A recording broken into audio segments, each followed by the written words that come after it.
係啦，嗱，我再憶述一次啦嚇。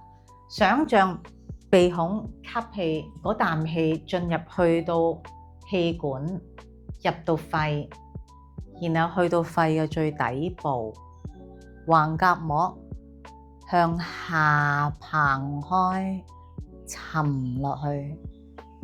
你整個人嘅思緒係有一個沉澱嘅感覺，而不是特登吸氣焗脹個肚。咁我哋咪可以夜晚瞓覺嗰時瞓床嗰度？梗係好咯，係啊，嗱，夜晚尤其是瞓唔到覺、失眠嘅時候，就係真係諗個呼吸。係啊係啊，你一咁樣彎瞓覺嘅時候，你好自然佢已經縮咗落去噶啦嘛，咁你就諗佢，你會好快入睡，因為氧氣入多咗落個肺，多氧氣到腦，你自然就會放鬆咗個精神，就能夠瞓覺。呢個好緊要。其實我哋嘅思緒混亂係成日都係因為唔夠氧氣啫嘛。啱㗎啦，你哋特登肋骨外翻啦。嗱，唔識啦，即刻唔識㗎啦。唔識嘅。冇啊！突然之間做唔到㗎啦。你試下，可能做唔到㗎啦。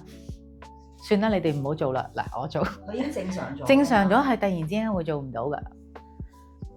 係，今日肋骨外翻啦，橫膈。嗱，但係千祈唔好貪靚縮肚條腰嚟行，其實就係肋骨外翻。然後我哋吸氣嘅時候，